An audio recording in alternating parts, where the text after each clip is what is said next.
stand by his side, a united stand, fighting for truth across the land. With God as our strength, our spirits will soar. Truth and justice prevail forevermore.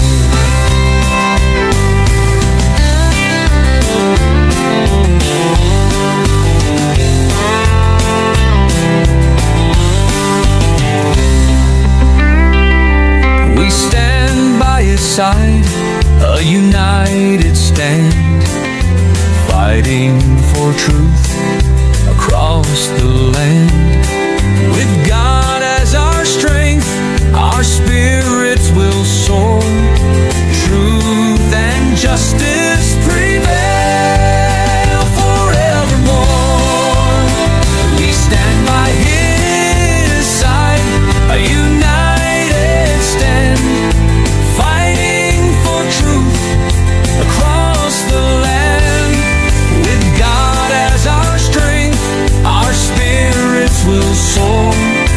Truth and justice prevail forevermore. We stand by his side, a united stand, fighting for truth across the land. With God as our strength, our spirits will soar.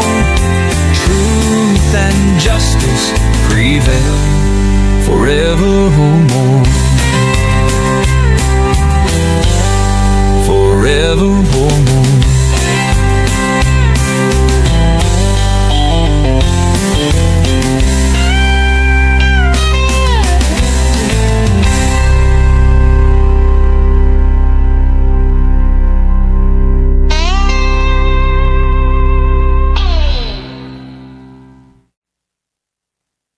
Matatandaan na sa bawat pag-aaral natin ng mga talata ng Biblia, lalo tigit dito sa Roma,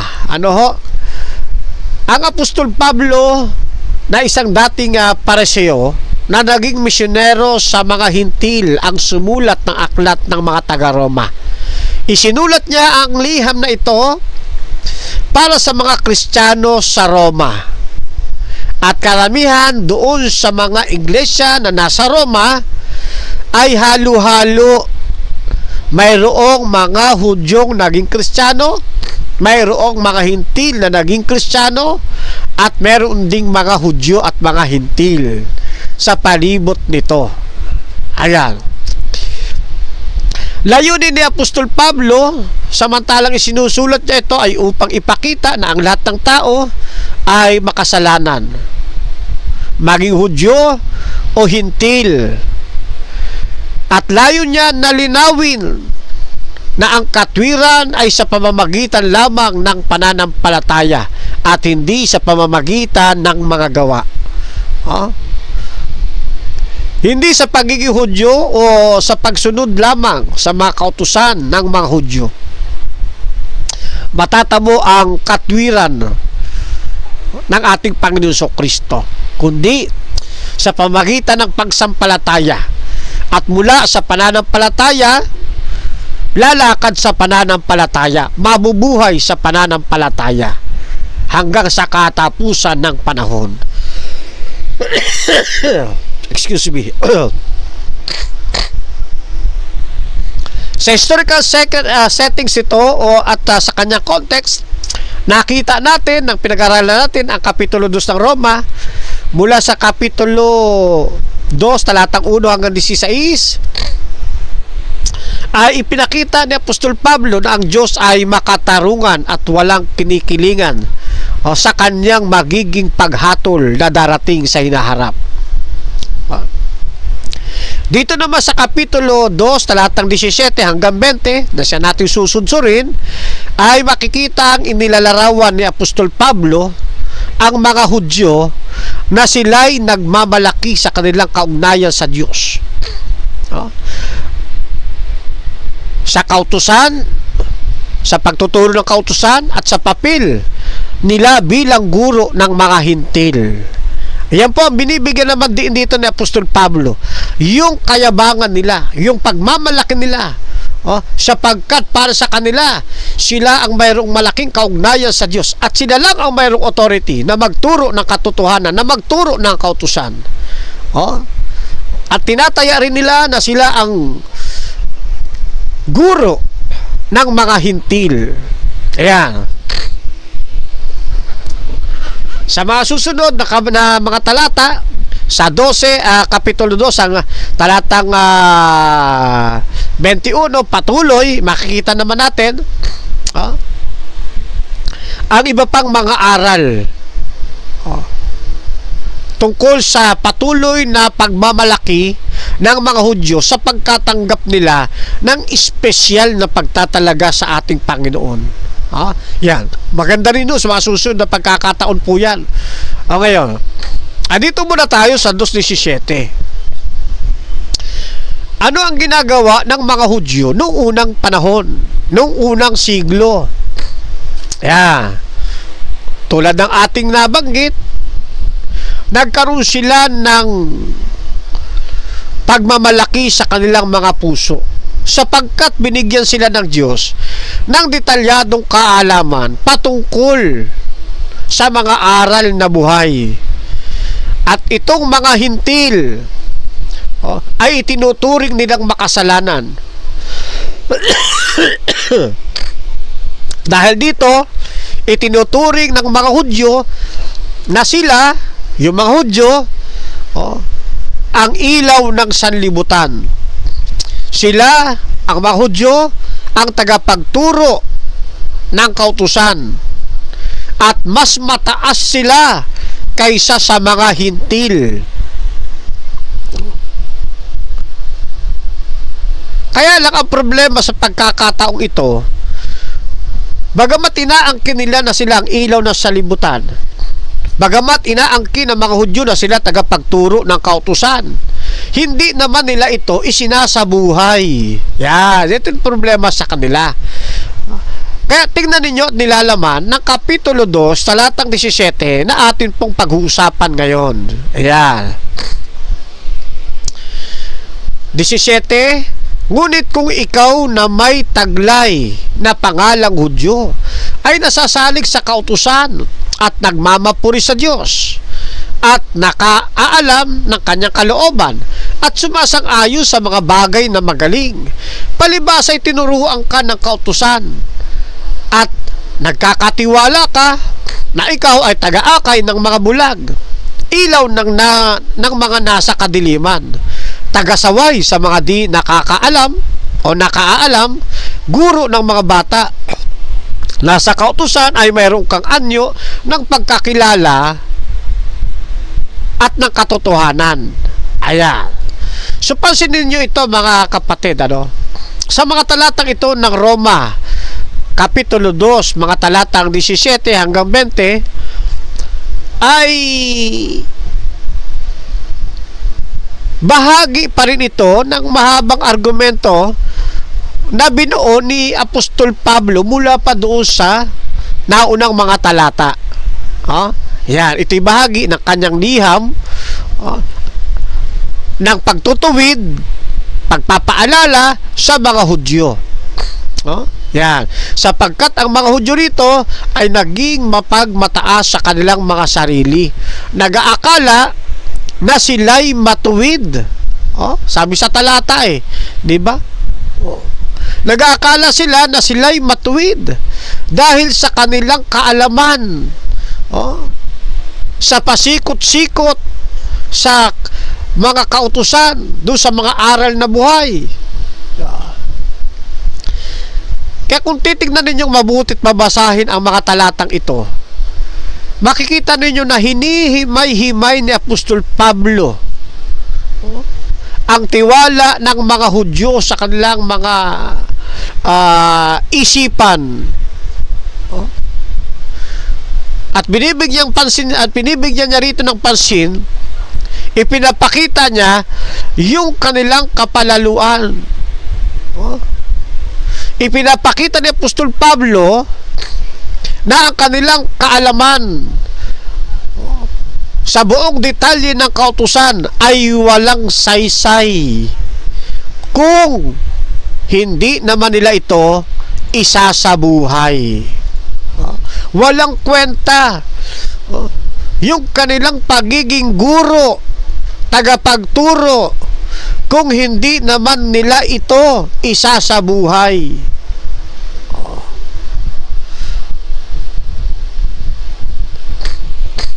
Kaya ito makikita ninyo,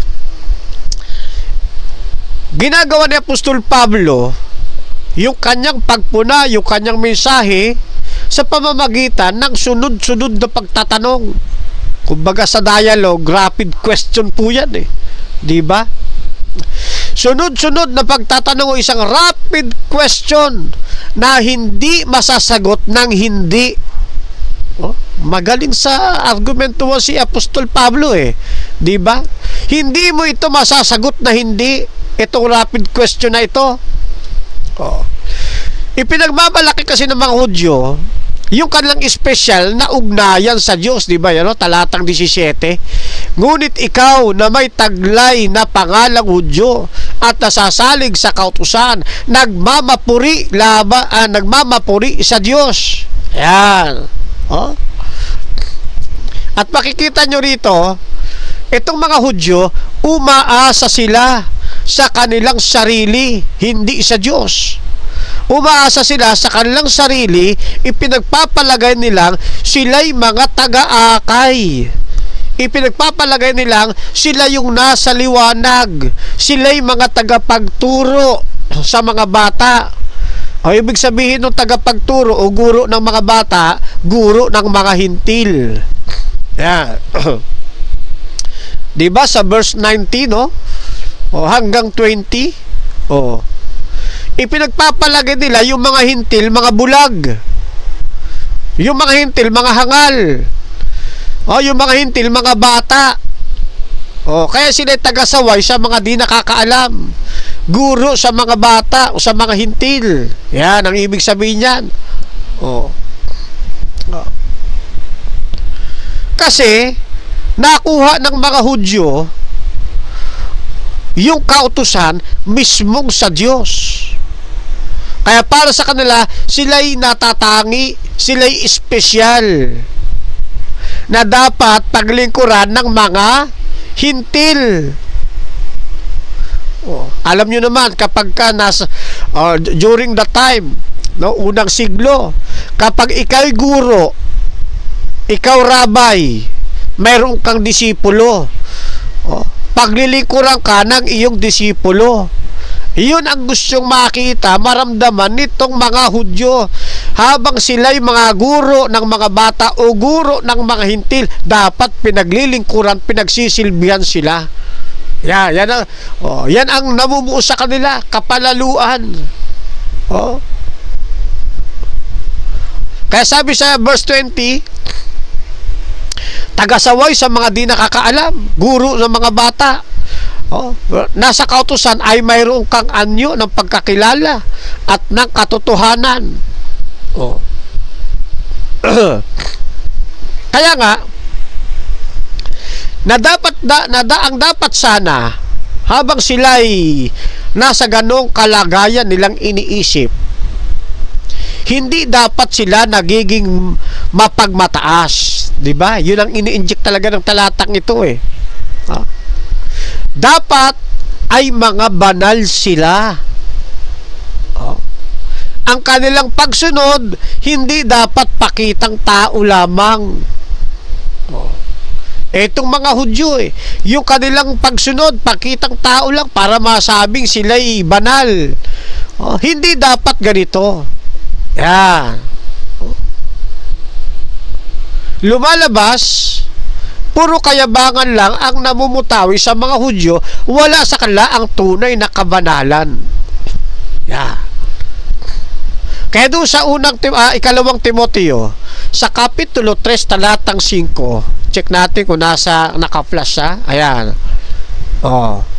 Ano sabi? Na may anyo ng kabanalan, dapat tinatanggihan ang kapangyarihan ito. Lumayo ka rin naman sa mga ito. Yan. Kaya, bilang aplikasyon sa lahat sa atin ng panahon, sa lahat na lang ng tao, application. Hudyo man o Hintil, Pilipino man, Inchik man, Amerikano, o ano man ang lahi. Samantalang ang tao nasa ilalim ng kasalanan. Sinasabi ng ating banal na kasulatan, ang mga tao na nasa ilalim ng kasalanan ay nangangailangan ng kaligtasan. At ang kaligtasan ito, makakamit natin sa pamamagitan ng ating Panginoong Jesucristo. Hindi pa pwede na yung mga na kay Kristo na susunod lang sa kautusan dahil pakitang tao para lang masabing sila'y banal. Hindi ho ganon. Yung na kay Kristo, dapat talagang lalakad sa kabanalan. Hindi lang yung may anyo ng kabanalan, kundi yung totoong lumalakad sa kabanalan, totoong lumalakad sa sanctification. Yan.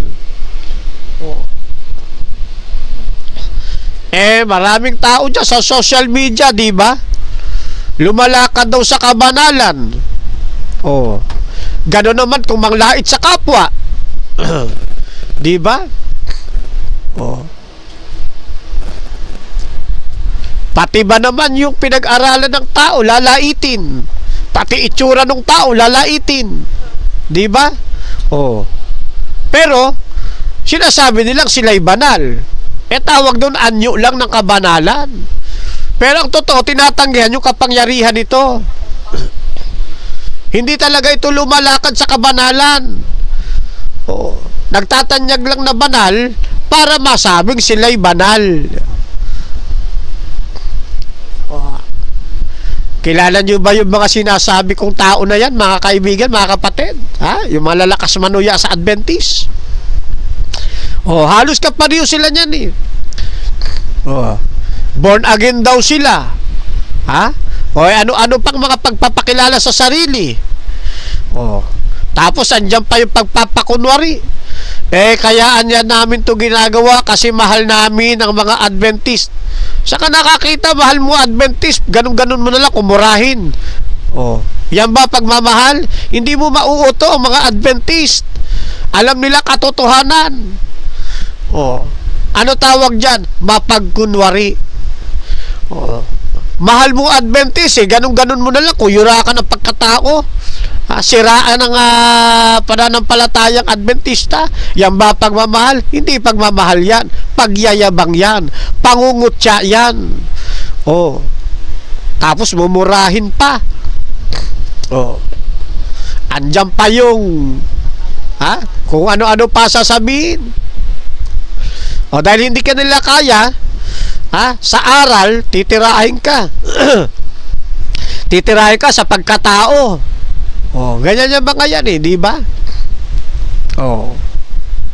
Andyan yung kung ano-ano ibabansag sa'yo, wala namang katotohanan. Yan ba may pag-ibig? Wala. Bukang bibig lang. Mahal ko kasi kayo mga kapatid sa Adventist. Bukang bibig lang yon. Pero madadama ninyo, punong-puno ng galit ang puso. Di ba?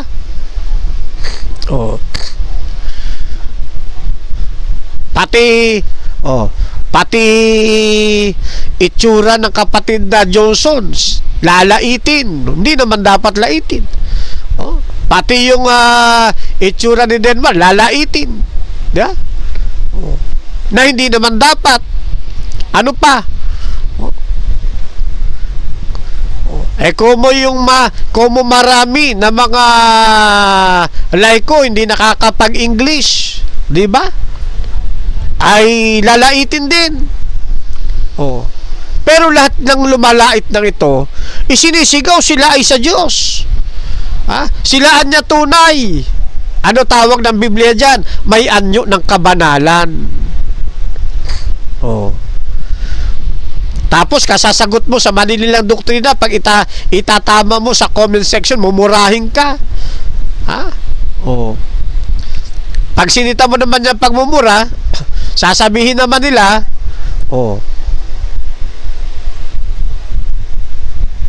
marami sila sinasabi, di ba? Meron pa nga ako nabasa, may nag-comment Tapos ang sagot lumayo ka Satanas. Alain mo, yan ba mahal mo? Mga wala sa Diyos ito. May anyo lang ng kabanalan.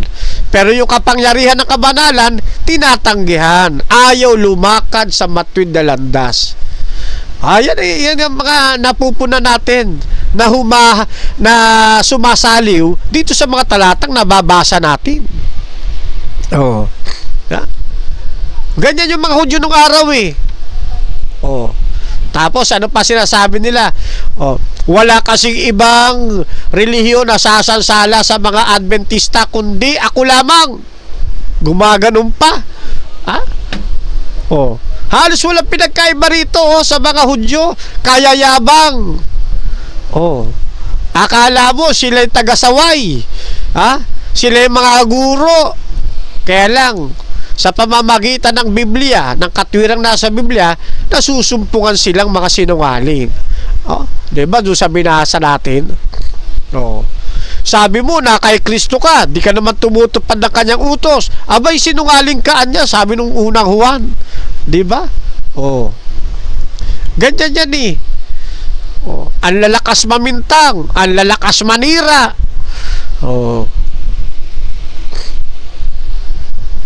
Kaya mag-iingat kayo mga kaibigan namin.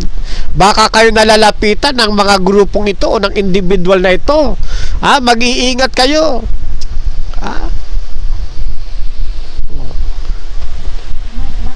Kaya wag kayong padadala mga kapatid sa paninira nila, sa panunuya nila. Ganun talaga ang buhay nating mga Adventista Hindi na yan sa atin bago.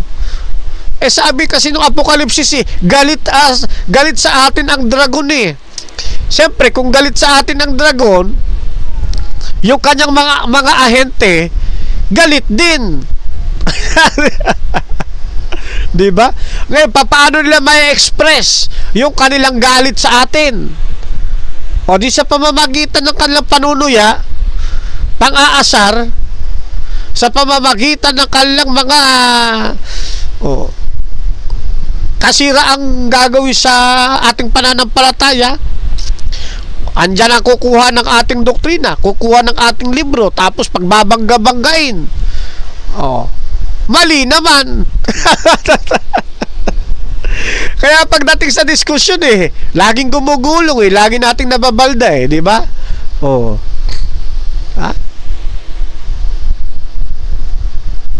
Mukha lang pag sila nagpapaliwanag, parang tama. Parang okay.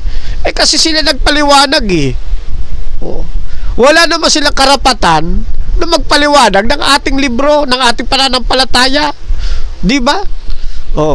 Kaya doon sa mga naghahanap ng katotohanan, huwag kayong magtanong doon sa kumakalaban sa Adventist. Magtanong kayo sa Adventist mismo para masasagot kayo ng tama ayon sa paniniwala nila.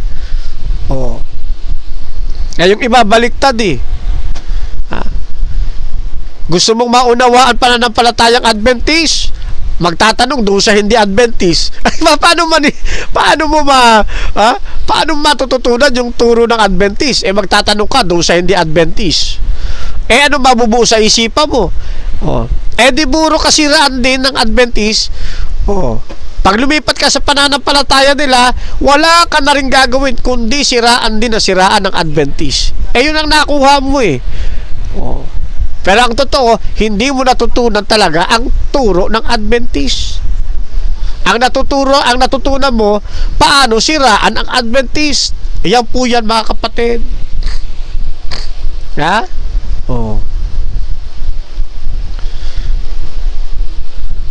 Ay mapalad tayo.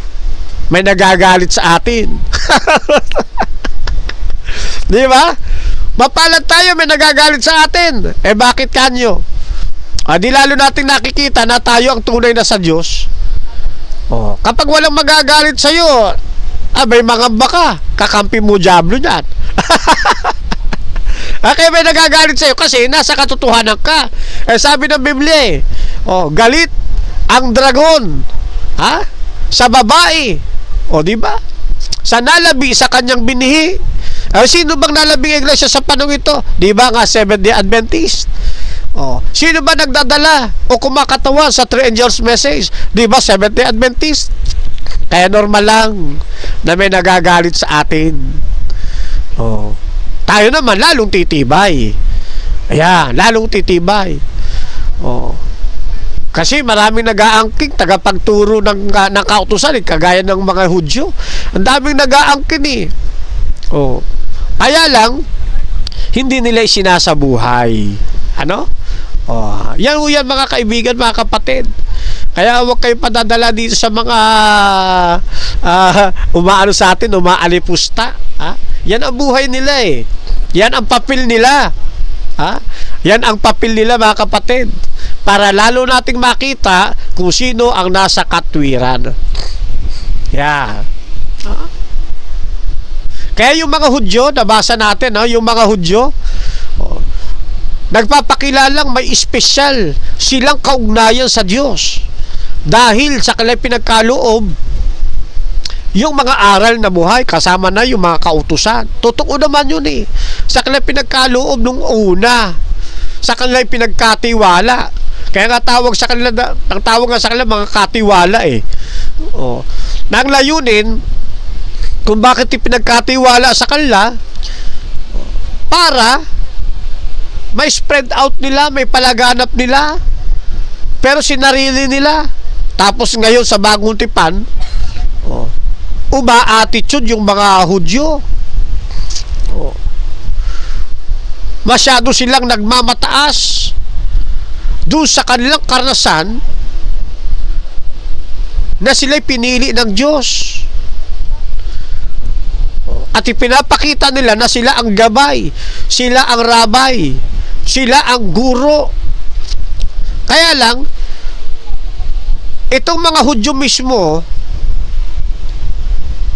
na nag-aangat sa kanilang sarili, nagmamataas, ay bulag sa sarili nilang pagkukulang. Yan ang historical background nitong mga Hudyo na ito. Pero hindi ko sinasabi lahat ng Hudyo bulag sa sariling pagkukulang kasi marami namang mga Hudyo matuwid din ang buhay katulad nila sa Karyas, di ba? Ng mga propetisa. Ang binabanggit dito ni Apostol Pablo, tumutukoy lang ito hindi para sa lahat ng mga Hudyo mismo, kundi doon sa mga Hudyong mapagmataas na nakikita niya, kaya niya isinulat yung Roma. Inaangkin nila na alam nila ang kalooban ng Diyos. At meron silang kakayanan na hatulan kung ano ang tama at mali. Kaya lang sa mga talatang ito, makita ninyo, may babala. Yung babala ni Apostol Pablo. Na may kaalaman lang ito, hindi naman talaga sila sumusunod.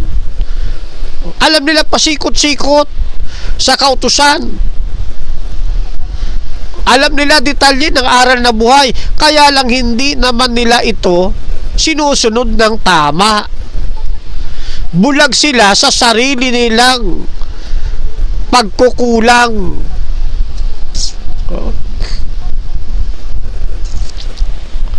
Kaya nung nabasa natin yung verse 19 to 20, di ba? Ang tingin nila sa kanilang sarili, gabay sila. Sila'y guro ng mga hintil, ilaw nung nasa kadiliman. Akala ng mga Hudyo, talagang sila yung gabay ng mga bulag. Yung mga bulag kasi dyan, mga hintil yan At sila'y liwanag sa dilim, itong mga Hudyo. Tagapagtuwid ng mga mangmang na naisipan, guro ng mga musmos o ng mga bata. Akala lang nila yon. Sa tingin lang nila yon, mga kapatid. Tapos, makikita ho ninyo, sa mga susunod na bahagi ng talatang ito, ibinunyag rito ni Apostol Pablo na yung tingin nila sa kanila lang po yun. Hindi nila ginagawa yung kanilang itinuturo. Kaya ang kanilang pagiging reliyoso napupunta sa pagmamalaki at napupunta sa pagkukunwari. Wala itong silbi. Walang saysay, sabi ni Apostol Pablo.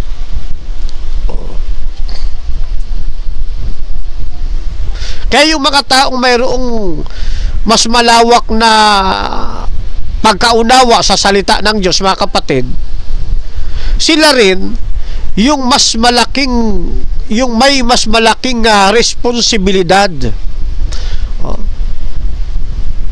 na mamuhay ayon sa kanilang itinuturo. Kaya nga hahatulan ng Diyos ang tao ayon sa liwanag na kanilang tinanggap, di ba, doon sa nauna nating talata. Yung mas malaking kaalaman sa lawak ng kautusan, mayroon silang mas malaking responsibilidad. Kaya unang hatulan, mga Hudyo, pangalawa, mga Hintil. Yan. Kaya sabi nung Lucas, kung nakita ninyo, naalala niyo, Lucas 12:48, di ba? Sa pinagkatiwalaan niya ng marami, ay hahanapan siya ng higit. Basahin natin. Lagay natin sa screen. Yan. Ngunit ang aliping hindi nakakaalam ng kalooban ng kanyang Panginoon at gumawa ng mga bagay na nararapat niyang pagdusahan ay tatanggap ng magaan na parusa. Ang binigyan ng maraming bagay, i-highlights natin yan. Yan. Para nakahati sa dalawa. Ang aliping hindi nakakaalam ng kalooban ng kanyang Panginoon at gumawa ng mga bagay na nararapat niyang pagdusahan, tatanggap ng magaan na parusa. Ang binigyan ng maraming bagay ay hahanapan ng maraming bagay. At ang pinagkatiwalaan ng lalong maraming bagay ay papanagutin sa lalong maraming bagay. Ayun. Kaya unang hatulan, mga Hudyo, kasi sa kanilang pinagkaloob, lahat-lahat silang espesyal. Tapos kasunod, mga Hintil. Kaya yung tunay na ilaw dapat isinapapabuhay. Ayan. Hindi lang ito sa titulo. Kaya doon sa binasa natin kanina di ba? Ayan, ngunit kung ikaw na may taglay na pangalang Hudyo, ayun, nasasalig sa kautusan, nagmamapuri sa Diyos, nakakaalam ng kanyang kalooban, sumasang-ayon sa mga bagay na magaling. Nagtataglay kasi ng pangalang Hudyo, di ba? Kaya sabi doon sa talatang ito, yung binigyan ng maraming bagay, hanapan siya ng maraming bagay. Kaya hindi sapat na meron kang titulo. Hindi sapat na ikaw ay matawag na guro ng mga mangmang. Hindi sapat na ikaw ay matawag na ilaw ng nasa kadiliman. Dapat nakikita rin ito sa iyong buhay. Yun ang ibig sabihin ni Apostol Pablo. Yan po yan, mga kapatid. Kaya pagdating sa paglilingkod sa Diyos, hindi sapat na marami kang alam. Hindi sapat na malawak ang kaalaman mo sa Biblia. Hindi sapat na kabisado mo ang Biblia. Hindi sapat na kabisado mo ang pasikot-sikot sa kautusan. Hindi sapat yon. Kailangan dito isinasabuhay. Ayan. Ano mang lawak ng ating kaalaman sa Biblia, dapat may refleksyon, isinasabuhay. Alam ng tao, pasikot-sikot sa kautusan, dapat isinasabuhay. Dahil kung hindi ito isasabuhay, wala tayong pinag-iba sa mga Hudyo. Magaling ka nga tumalata ng Biblia. Kabisado mo Biblia kung saan mo hugutin ng talata. Hindi naman ito nakikita sa iyong buhay. Ang sabi ng Apostol Pablo, wala itong silbi, walang saysay. O kaya ako nagpapasalamat ako sa mga kapatid sa mga elder natin, sa mga elders, sa mga kapatid. Nagpapasalamat ako mga kapatid kapag ako'y nalilihis, bunga ng aking kahinaan mga kapatid, may mga nagpapaalala para maituwid mo muli yung iyong paglakad bilang Kristiyano. Ganyan magmalasakit na magkakapatira sa loob ng iglesia. Bakit? Kasi kailangan yung naituturo mo, ina-apply mo rin sa sarili mo. Di ba? Yung ipinapangaral mo dapat nakikita sa buhay mo. Kaya kapag ang mga ngaral nila, nakita nila, medyo lumilihis, nagpapaalala sila.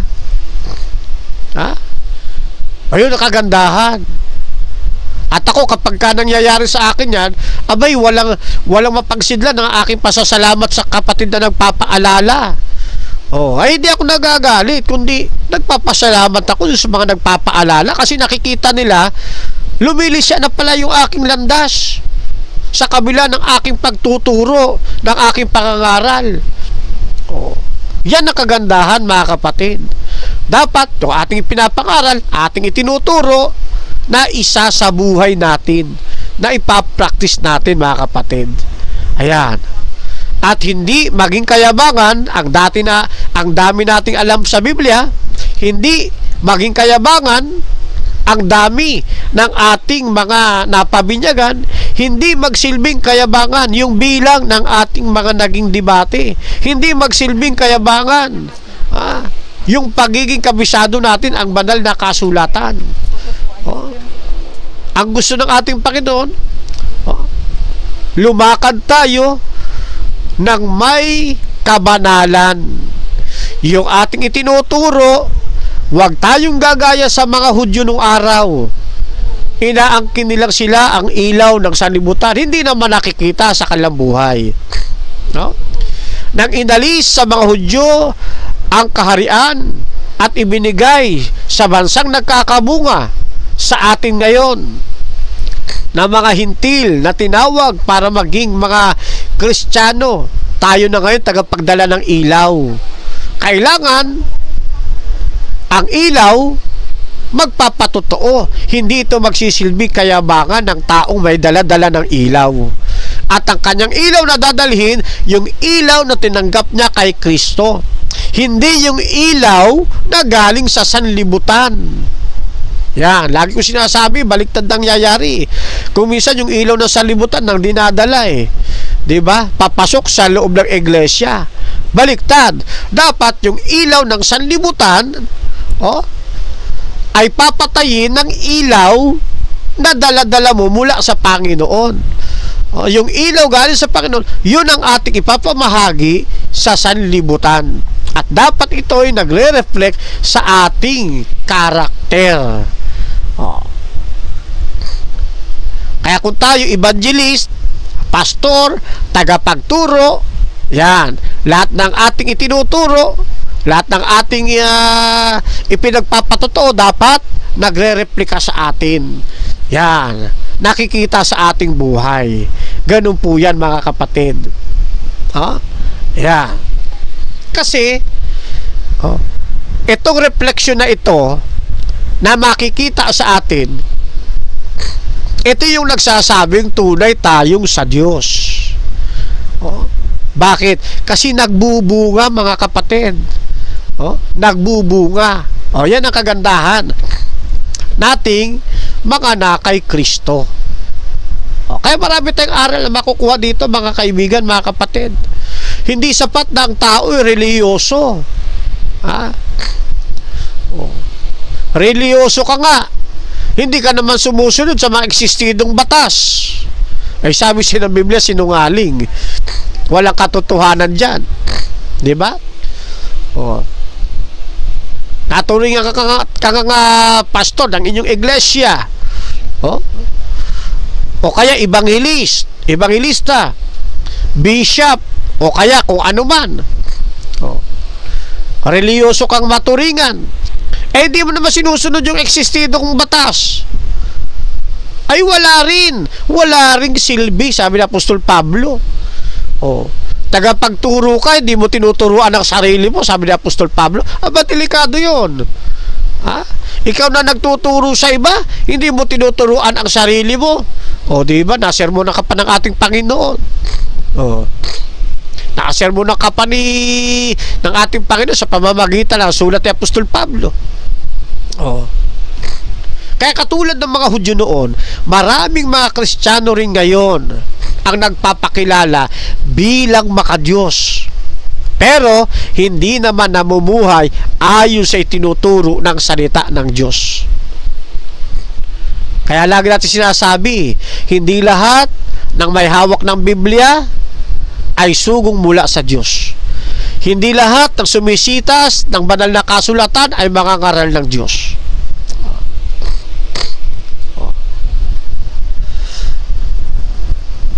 Kaya dapat nakikita talaga ito sa ating buhay bilang bunga o resulta ng ating pananampalataya. Pagmamahal kasi sa Diyos yan, mga kapatid. Kaya yung pagiging ilaw ng sanlibutan, nagsisimula yan, mga kapatid, sa sarili nating pagsunod. Yan.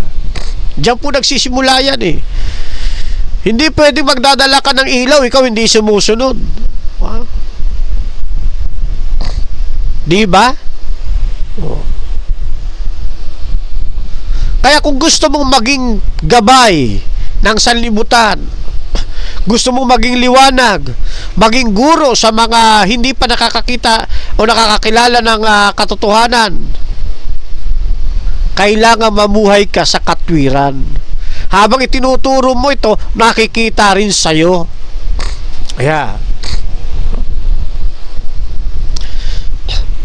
Sabi mo dun sa anak mo, anak, wag na wag kang maninigarilyo. Tapos ikaw na nagsasabi na wag kang maninigarilyo may sigarilyo kang tangan-tangan at hinihit-hit mo. Walang silbi yun. Anak, wag ka maninigarilyo kasi masama yan sa kalusugan. Panay ang hit-hit mo ng sigarilyo. Yan. Di ba? Ikaw na nagsasabi, tagapagturo sa iba, hindi mo tinuturuan ang sarili mo. Yan. Nagsasabi kang ilaw ka ng mga bata, ilaw ka ng sanlibutan. Hindi na ba sa'yo nagre-reflect yung iyong itinuturo? Ganun po yan, mga kapatid.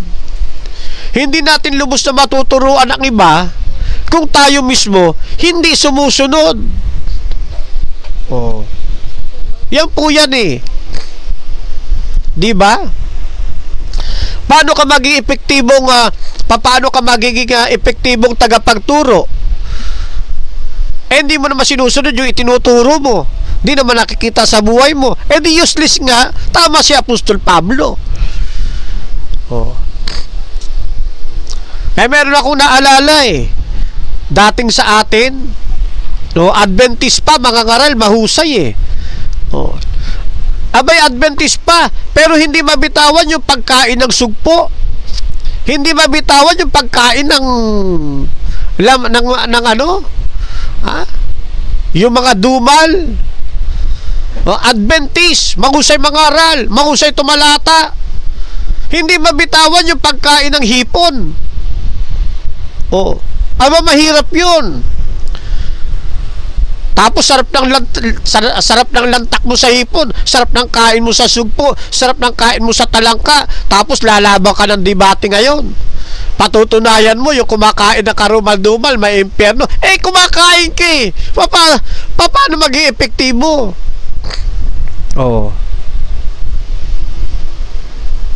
Asa na ngayon? Ayun, umalis na. Hindi na Adventist ngayon. Bakit hindi maiwan yung pagkain ng dumal Hindi nagre-reflect. Biro mo, dumodoktrina ka, mga kapatid, huwag kayo kakain ng mga karumal-duma, katulad ng mga ito, isdang walang kaliskis, isdang walang palikpik, katulad ng tulya, katulad ng alimasag, katulad ng sugpo. Pagkatapos, pagbukas ng rep mo, may sugpo. Ha? Tapos maaktuhan ka, kumakain ka ng hipon.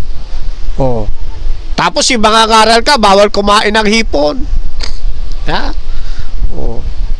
At ang matindi pa dyan, nangangaral ka na bawal, ilalaban mo ngayon ng debate.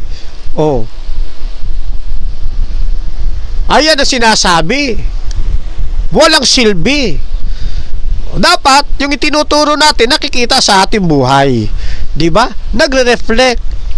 Hindi ko lang alam kung kilala ng iba yon, yung tinutukoy ko na yon, ha? Huwag kayo magme-mention ng pangalan, ha?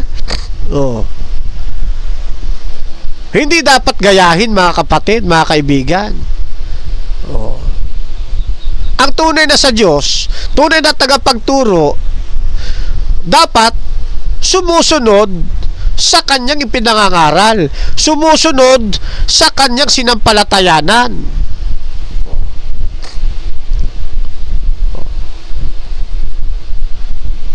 Kaya lang yung mga ito, parang hindi na-apektuhan ng kahihiyan eh.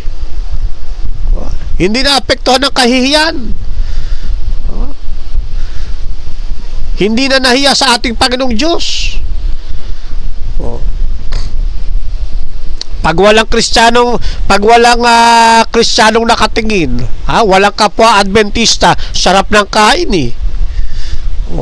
Pero pag may mga Adventistang nakatingin, hindi siya kakain kasi bawal ng Diyos eh.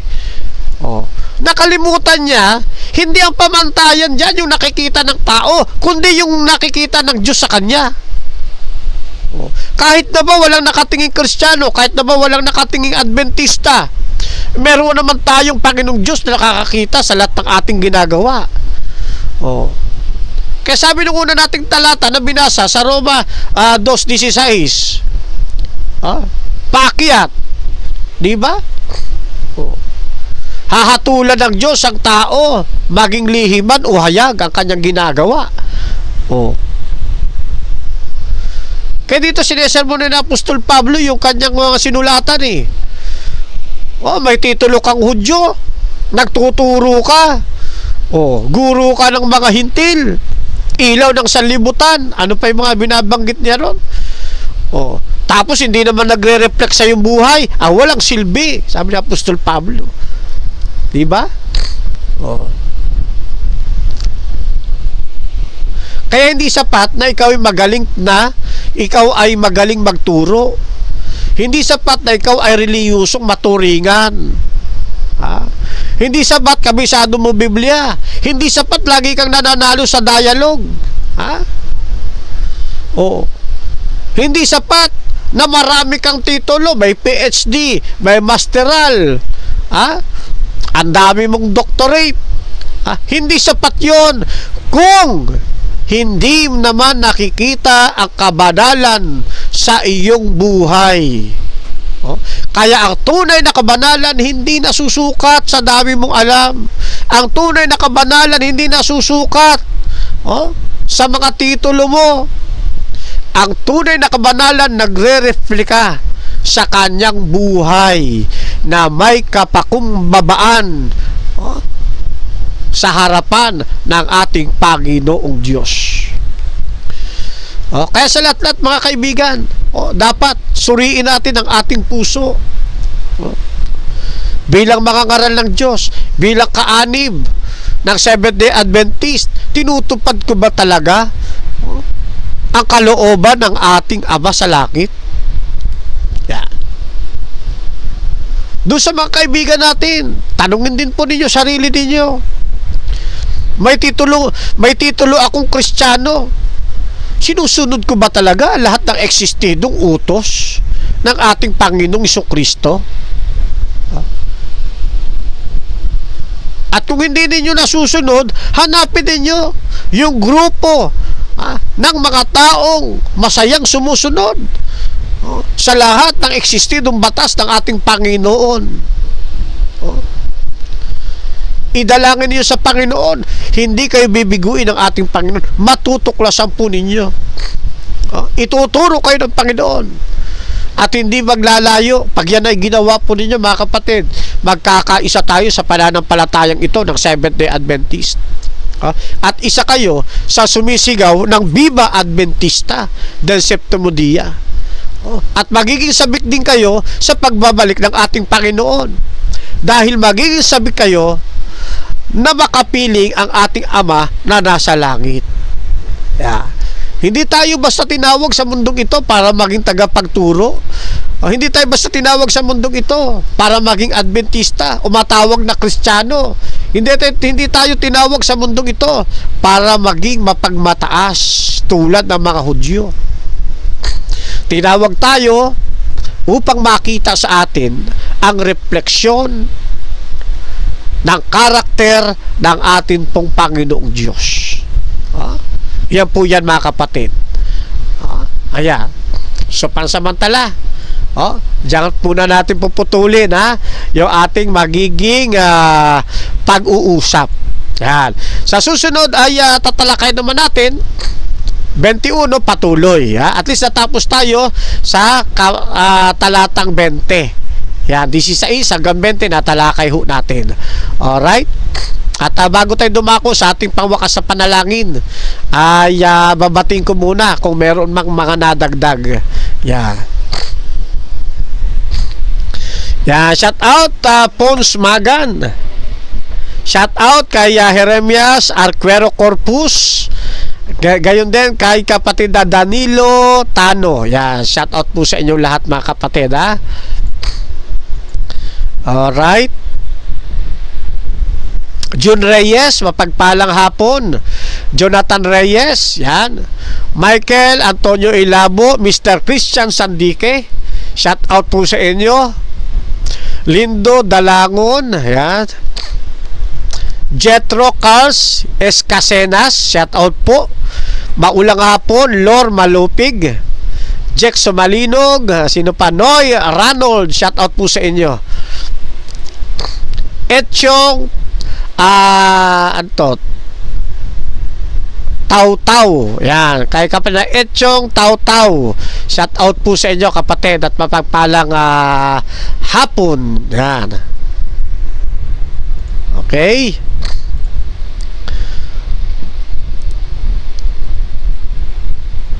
Shout out po kay kapatid na Alexis Panonce, yan, watching from nabanggit ko ito kanina, yung Camotes Island. Okay.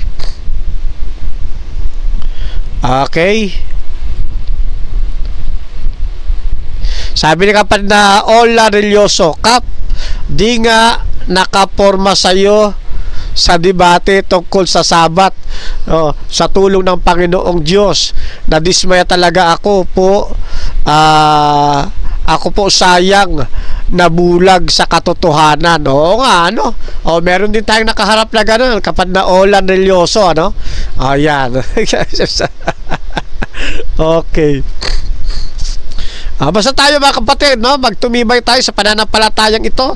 Ano mang kaharapin nating sigalot na buhay, pagliliglig, pagsikapan natin sa biyaya ng Panginoong Jesucristo sa tulong ng Banal na Espiritu, ay hingin natin ang katatagan at maging matagumpay hanggang sa dumating na ang glorification, mga kaibigan. Yan. Okay. Shout out kapatid na Jeremias Arquero Corpus. Alright, pasamantala, dako tayo sa ating wakas na panalangin, mga kapatid. At inaanyayahan ko po kayo na tayo'y manalangin.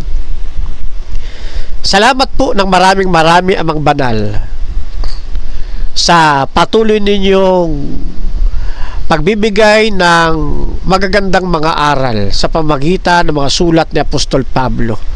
Salamat po sa mga pagkakataong katulad nito na patuloy po kayong gumagabay sa ginagawa naming pagsusuri.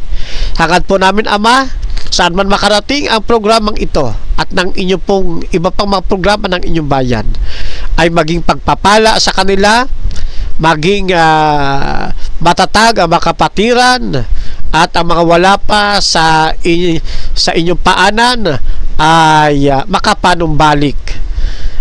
At sa pamagitan ng ang Panginoon Kristo, mapawi ang inyo pong galit sa mga taong wala pa sa pananampalataya. Umaasa din kami sa darating na panahon ng paghuhukom. Walang isa man sa amin na mawawaglit, kundi kaming lahat ay mabibigyan ng karangalang panlangit. Makakasama namin kayo sa buhay na walang hanggan. Dalangin din namin mga kapatiran namin na nasa kanya-kanyang mga pinaglilingkuran. Samantalang sila'y uuwi sa kanilang mga tahanan, ipagkaloob po sa kanila ang mga anghel na inyong pipiliin at sila'y maingatan hanggang sila'y makauwi sa kanilang mga pamilya. Ganon din po sa mga mag-aaral. Tutulungan po ninyo maipapasa ang lahat ng kanilang mga magiging pagsusulit. Sa mga pinagkatiwala ninyo maliliit na mga bata, tulungan kami na mapalaki sila ng may pagkakilala at pagkatakot sa inyo. Sa murang edad, sila po'y maglilingkod sa inyo. At sa takda nilang kapanahunan, Ama, mas lalawak ang kanilang magiging gampanin sa inyo pong malaking ubasan. Dalangin din namin ang mga nasa banig ng karamdaman.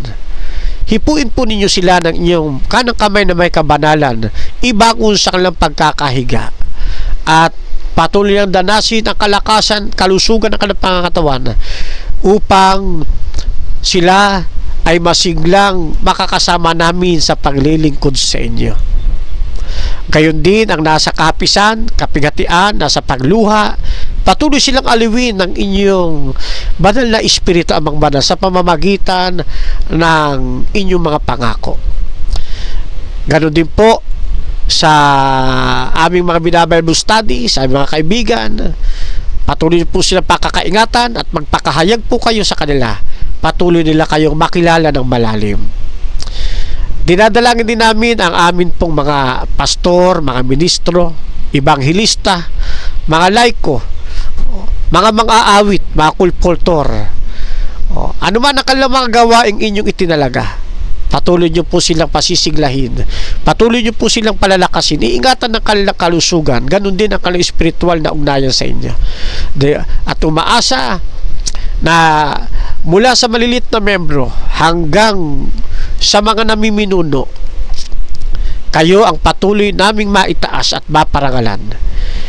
Patawad sa amin pong nagawang pagkukulang, pagkakasala.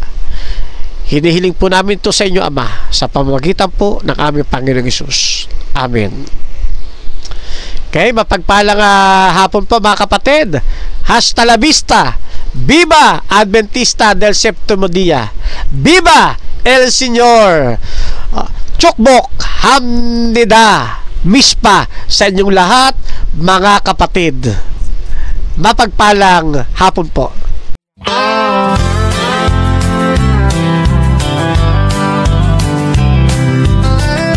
Fernando Baeza Camacho Jr., a name we hold dear, serving God faithfully year after year, a beacon of hope shining ever so bright, guiding us forward with all of His might. We stand by His side, a united stand, fighting for truth across the land. With God as our strength, our spirits will soar. Truth and justice prevail forevermore.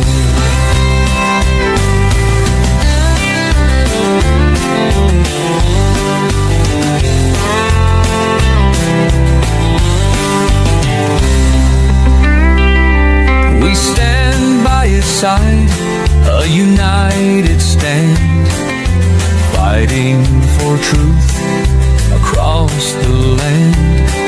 With God as our strength, our spirits will soar.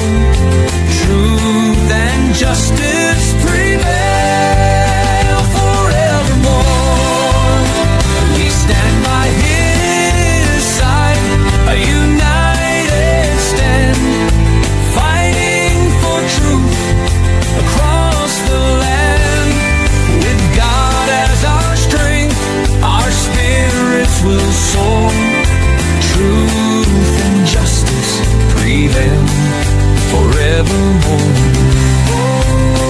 We stand by his side, a united stand, fighting for truth across the land.